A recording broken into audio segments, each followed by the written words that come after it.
అంతిమ దైవ గ్రంథం ఖుర్ఆన్. 12వ సూరా యూసుఫ్.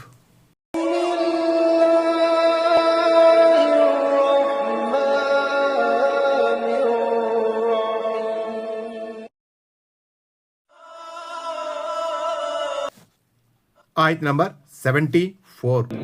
قالوا فما جزاؤه إن كنتم كاذبين.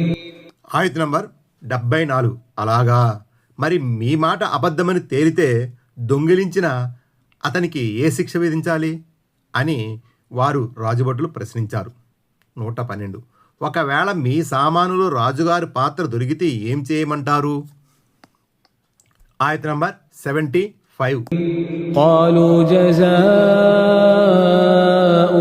من وجد في رحله فهو جزاؤه كذلك نجزي الظالمين. ఆయత్ నంబర్ 75.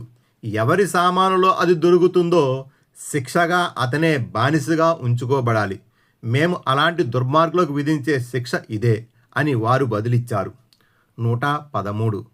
తమ పితామహుని యాకూబ్ అలైహిస్సలాం షరియత్ శాసనాంగం ప్రకారం వారు శిక్షను గురించి వివరించారు. దాని ప్రకారం దొంగతనం చేసిన వ్యక్తిని కొంతకాలం కోసం దొంగిలించబడిన వస్తువు యజమానులకు అప్పగించేవారు. 114.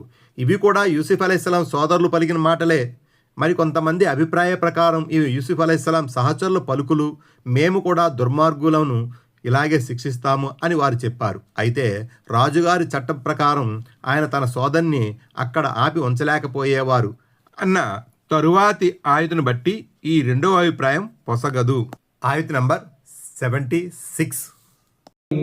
فبدأ بأوعيتهم قبل وعاء أخيه ثم استخرجها من وعاء أخيه كذلك كدنا ليوسف ما كان ليأخذ أخاه في دين الملك إلا أن يشاء الله نرفع درجات من نشاء وفوق كل ذي علم عليم.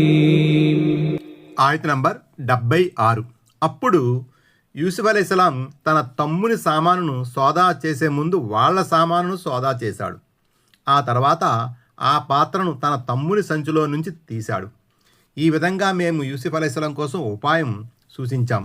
ఎందుకంటే అల్లాహ్ తలిస్తే తప్ప అక్కడి రాజుధర్మం రాజ్యశాసనం ప్రకారం అతను తన తమ్ముడిని తనతో ఆపుకోలేడు.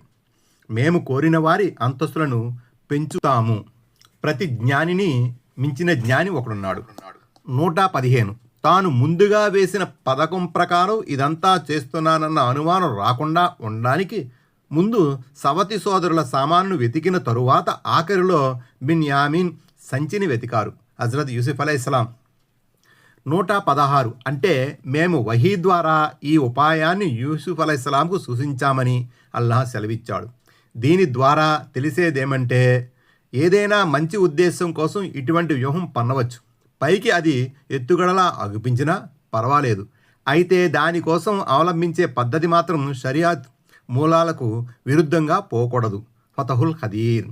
117. అంటే ఆనాడు ఈజిప్టులో చలామణిలో ఉన్న రాజ్య శాసనం ప్రకారం యూసుఫ్ అలైహిస్సలాం తన సొంత సోదరుడైన బిన్యామిన్ను ఆపుకోవడం సాధ్యం కాదు.